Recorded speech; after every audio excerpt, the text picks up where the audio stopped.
Good morning. I wanted to pop on here while I had a hot second, childless and husbandless. I'm alone in the house for exactly 30 seconds. I'm just kidding. Okay. I have a very short amount of time, so I thought that I would do something that I have yet to do, and that is publicly tell my story. I tell it a lot when I'm out and about, and to people that I meet, and people that I talk to about changing their own lives and things that they complain about. And I realize that there's a lot of people out here on Facebook that have never heard my side of it, and I'm sure there are a lot of people who have known me in the past who don't know who I am now, and I'm sure there are a lot of new people who wonder how I got to be where I am. I'm going to start by saying that I have been down a long road. I did not go to college. I lived life. I had jobs and I did the hustle thing and I moved around. I got hurt. I got my heart broke. I got married young. I got my heart broken again. I had a son. I got divorced. In 2011, I moved home from Arkansas. I have a lot of amazing stories. I don't regret a minute of my time spent anywhere else, anywhere ever in my life, because it has all been a learning experience to where I am now. So I came home in 2011 here in my hometown, and was staying with my parents for a little while, and my brother had moved back, and everything seemed to be doing okay, and it was a very congested household. I had moved home with my ex-husband at the time, and we were all staying at my parents' house with my brother and his dog and our dog and the baby, which was Brady at the time, who's 10 now, so it was a while ago. So me and my brother and my ex-husband all had moved into a house together, and then some stuff happened between me and my ex, which made me wake up and realize he needed to be an ex. And I am not going to go into details because I respect my child and his family, and things that were done to me were not things that were done to other people, so we will leave that for another time.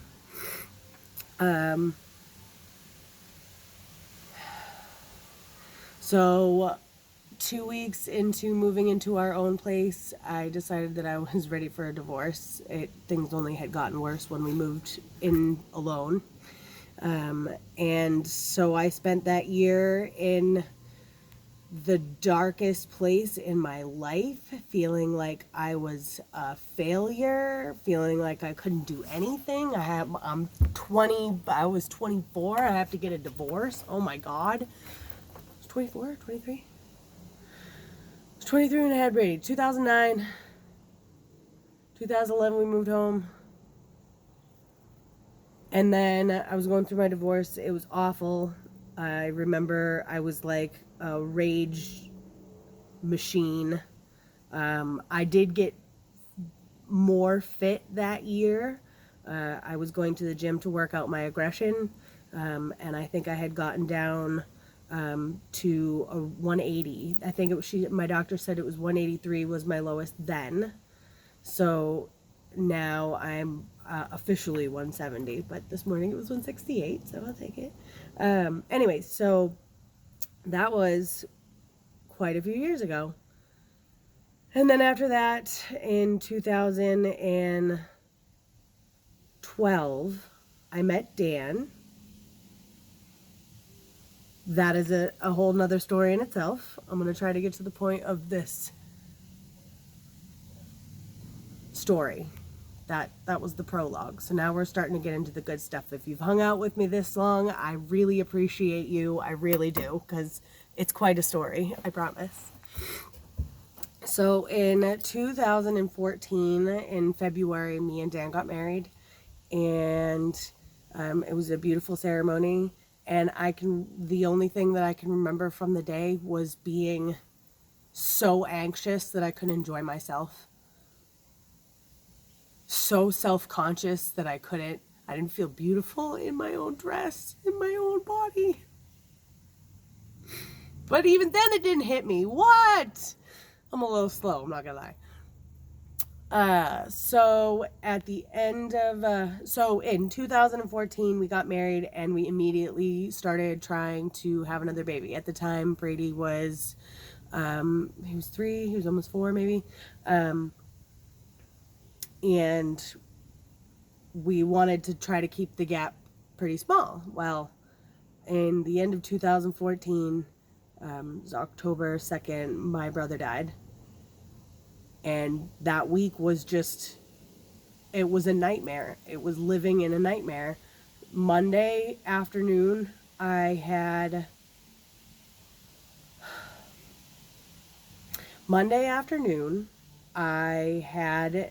an accident at the house, and it caused the death of my little lovebird.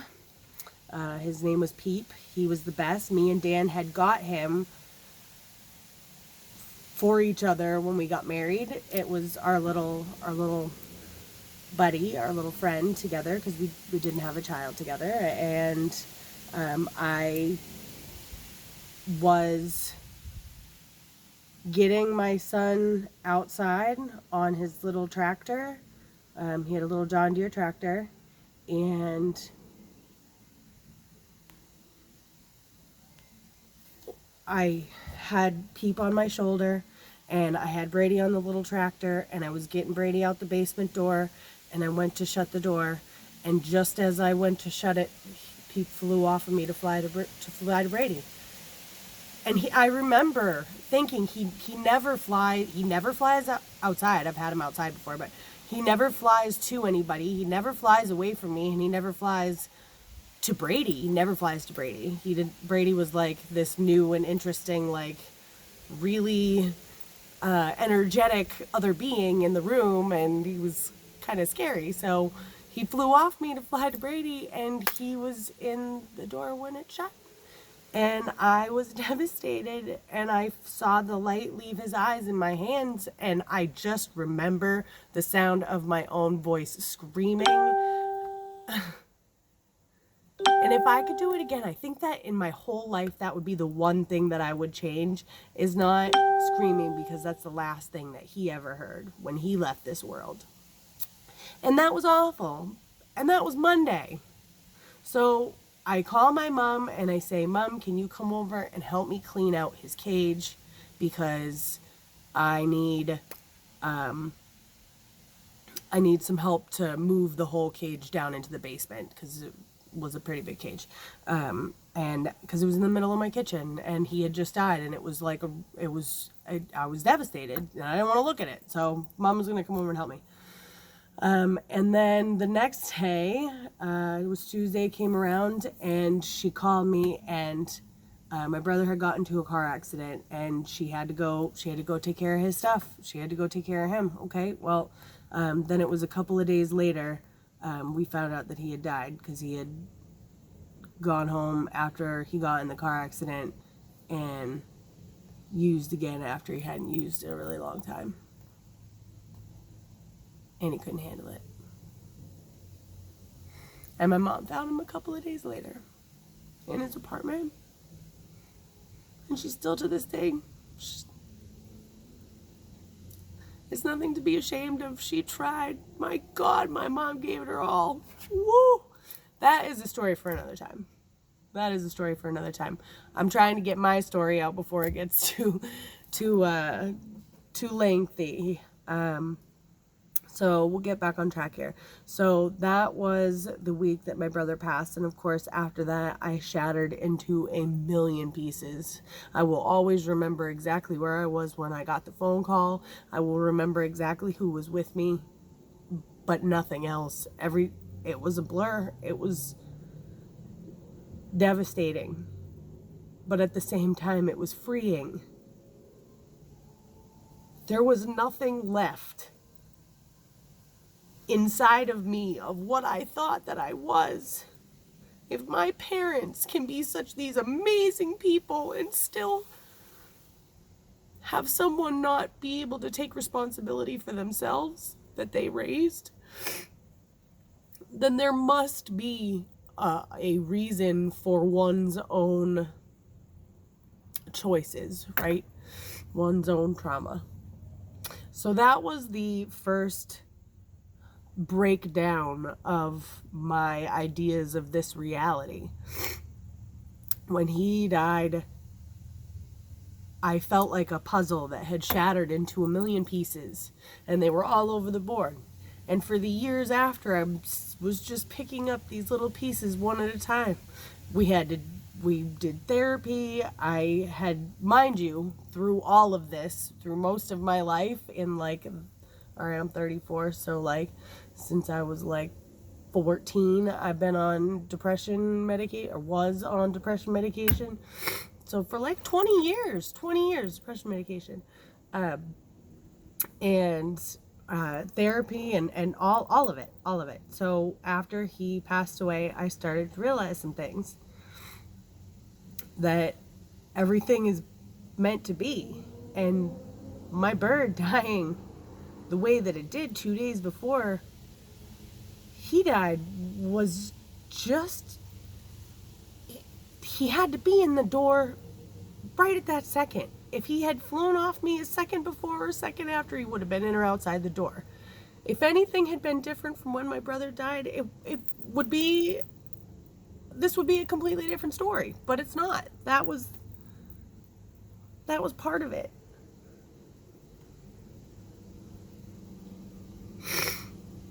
So I guess I could say that was the catalyst. Anyways, so next, that was in 2014, and then in 2015, we were told that we would need medical assistance to have another baby. I didn't want to do that. I have a life motto that I kind of live by that that I don't know. I can't even say it because I can't, not on video. Not on video. It'll catch me another time with that one. Anyway, so I didn't want to do that because I didn't want to force it, let's say. I didn't want to force being a mom again. I already had a son. I already had this baby. We already were, he was older now. He was 5 at this point, and it was, well, let's just get on living with how we, and then maybe we had talked about fostering, we talked about adopting, we talked about all that. We were planning that we were going to try to take, we're planning to take some classes for fostering, and our schedules weren't working out at the time because I had gotten a new job. I had left my floral design job that I loved because I knew that I needed to do something for my future now that my kid was going to school, and I could go work more hours, I guess. So I went and got a 9-to-5 job, and I was working at a hospital in an orthopedic department, and I loved it. I had a great time. I got to work with patients and do computer stuff, and it was great. And then about 9 months into that, right about the time my benefits kicked in, man, cosmic timing. Any other job that I have ever had, has never had benefits. I've always been like a seasonal, part-time here and there because the way my life dictates, I just go with it. I just go with wherever I am at whatever moment I'm at. Earlier this year, I was driving a dump truck, dumping gravel and dirt and mulch off in people's yards. Landscaping. I work at a CBD shop. I do a couple of multi-level marketing things. I'm whatever. I just want to be able to do whatever I need. But this was like the one time in my life when I had like a steady, sturdy, one time, 9-to-5, Monday through Friday job. It was pretty awesome. And then we got pregnant. So the year that I found out I was pregnant, January 30th, my grandfather passed away, my Peepa. I was devastated with that one too. And mind you, I'm still at this point fat and unhappy in my life. In love and carrying on, but just unhappy. So it was, he passed away on January 30th. My birthday's the 31st of January. It was awful.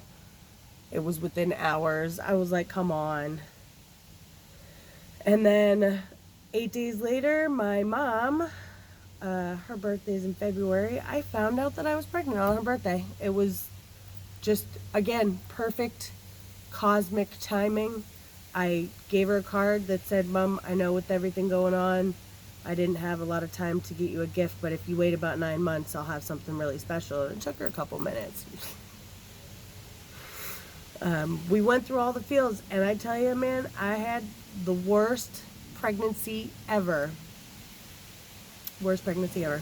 All right, maybe not ever. I can't say it's the worst pregnancy ever. I had a pretty tumultuous pregnancy, let's say. I was ill. I had a lot of nausea and morning sickness throughout the whole thing. I had a lot of really emotional trials. I was incredibly hormonal. I did not do well. It was awful. I was sick. So I lost my grandfather 8 days shy of knowing I was pregnant, but I was pregnant. I lost my other grandfather that year, the day of my baby shower. Don't remember what day that was, but I remember it was like, well, I guess he's not coming. I saw him the day before, and he's at peace. They both are. They all are. They're all at peace. We're the ones that are here. This place is hard. Anyways, I digress. So what else happened while I was pregnant? I got so big and gained so much weight, and I was so full of fluid that I had, it caused sciatica. I had carpal tunnel so bad that I could not sit or type. So they just take me out of work at like 7 months along. All right. Most important part. So we're going to go back a little bit, but so while I was pregnant, commuting to my job in a hospital, I would listen to the radio a lot, and I won off the radio a trip to Las Vegas, Nevada for a 3-day country music festival, all expenses paid. And when I found out that I had won, you find out the dates, and it was the week I was due. And there is no plane company on the planet that will fly a 9-month pregnant woman. I was in no shape to fly anyways. Of course I couldn't take it. Non-transferable, no consolation prize, nothing. Sorry, see ya. Bummer. And then come that week that it was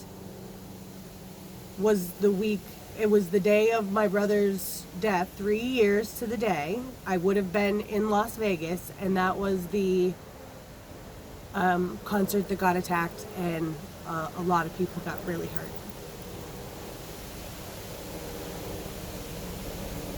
And I felt for them. I could have been there. Even if I didn't get hurt, I would have been there. And that would have been terrifying for myself and my family. If I had been pregnant, if I hadn't, even if I hadn't. And how odd that it was the anniversary of my brother's death that I just happened to be pregnant. Any other time that we had tried, it hadn't happened. If I had gotten pregnant sooner or gotten pregnant later, I would have been able to go there.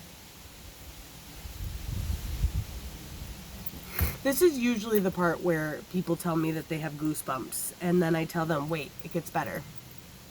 So, October 10th of that year, 2017, I went and had my daughter, and it did not go well. Mind you, I was just cracking jokes with the staff and having a good time, but it got scary. So I went on October 10th and I had a C-section, and everything went okay. I was so full of fluid. I lost like 20 pounds of fluid on the table. It was, there was a lot of fluid in there. And she came out okay, but then the next day, she ended up in the NICU, the neonatal intensive care unit, and they did a fantastic job keeping an eye on her, making sure everything was good. She had a high white blood cell count and her high bilirubin, jaundice. She had jaundice. So she was being monitored. So she's up being monitored in the NICU. So it delayed me leaving the hospital by a day. So now here we are on Saturday instead of Friday, and she has come down, everything's good, and we're in the process of getting ready to get discharged. You know how long it takes to get discharged. You got like 15 doctors and her doctors. Everybody's got to get together and be like, all right, we ready? Okay, break. Well, I started not feeling so good. I remember being told it's just your anxiety. You're going home with the baby. You'll be all right. You'll be all right. No, I really don't feel good. I don't feel right. And I ended up having postpartum preeclampsia. It is incredibly rare to have it afterwards. I looked up the statistic that year was 600 cases, 600-ish cases in the United States that year. That's not a lot. I remember afterwards being rushed back from the maternity ward back over to labor and delivery, where I had this beautiful, enormous suite, an enormous suite with my own personal bedside nurse 24/7. I was having a great time, yeah. Little did I know that I was like this close to not surviving. Had I not still been in the hospital, I would not be here today. And you know, it wasn't until like a year later when I met it was a cousin has a friend whose wife passed away because they went home and she didn't feel good and went and took a nap and didn't wake up. And they obviously do an autopsy, find out this is what it is. I got lucky. I got lucky that the nurse that I had, Julie, I love you, knew what it was because she'd seen it once before, and I just everything was just perfect. And I'm still here. So then my health journey, my new health journey, that was my mind kind of got a little. My perspective got shifted. There you go. Here I am, a new mom now, and I feel like there's a huge gap between, I had Andy when Brady was 8, so there's an 8-year difference. I'm getting there, hold on.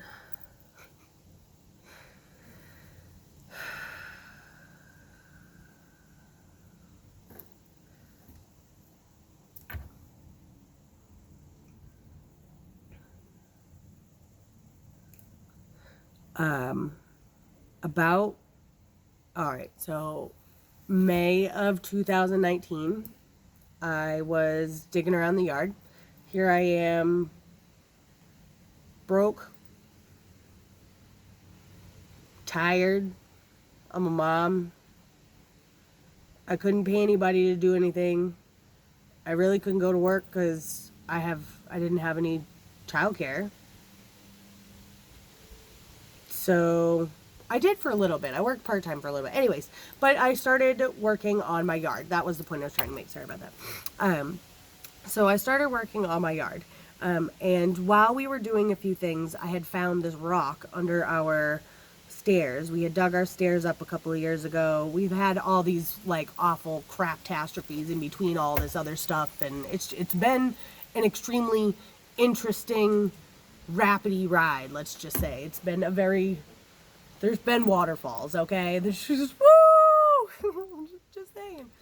Anyways, so I had found this rock, and then it was a year ago this May that a friend of mine came over, and he's a rock guy. And I finally got to ask him, "Hey, buddy, what's that? What is this rock?" So he tells me that it's an enormous geode and that we have to crack it open. You're kidding, right? No. So we weighed it.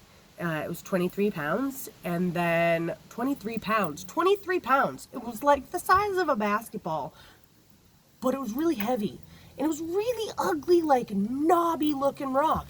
And I knew that it had to be something special because that's just a weird rock that you don't see everywhere. It was pretty round, but just, it was like divotty, like I don't know, like a giant golf ball or something. Really weird. Anyways, so it took us like 3 hours. We cracked it open, and I swear to you, when I cracked it open, I felt a tidal wave of energy hit me, and it like blasted me the rest of the way to the moon.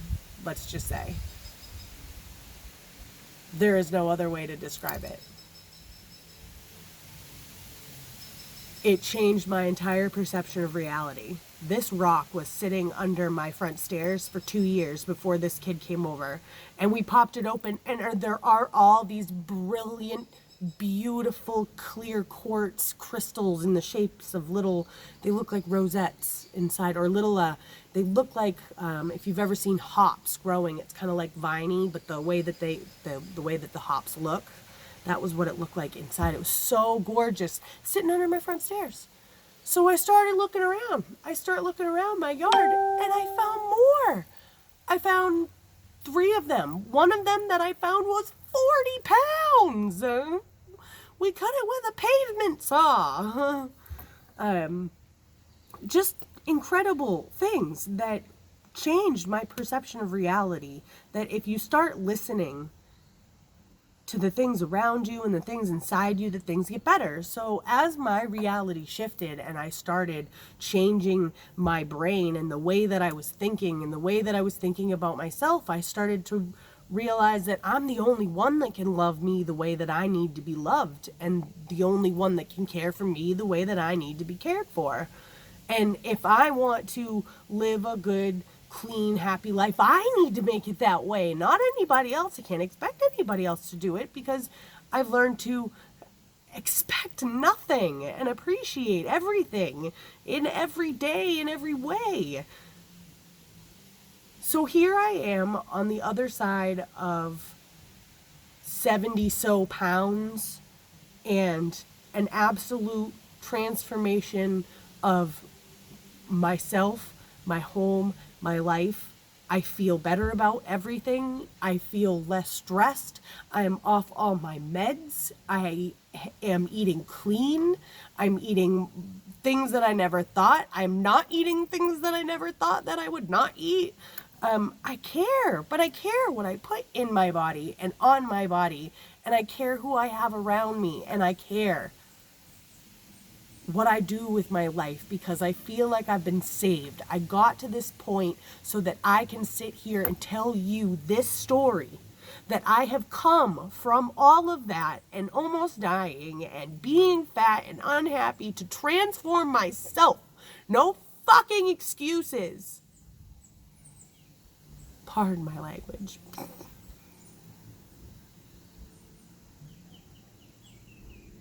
I didn't have money to go to a gym. I don't have money to pay a trainer. So when I started feeling like I needed to get more physical, I put out to the universe, I need something that will fit in with my budget and my time, because I got kids and I got to do the dinner thing and all that. And oh God, now look at coronavirus, and I can't even. I can't even. This coronavirus thing was like nothing new for me. Shut up in the house with kids, being home all day, like putting around the yard, putting around the house. But I'm going with it every way, and every day is something different, and every day is something new, and just having a good time. I'm just having a good time. So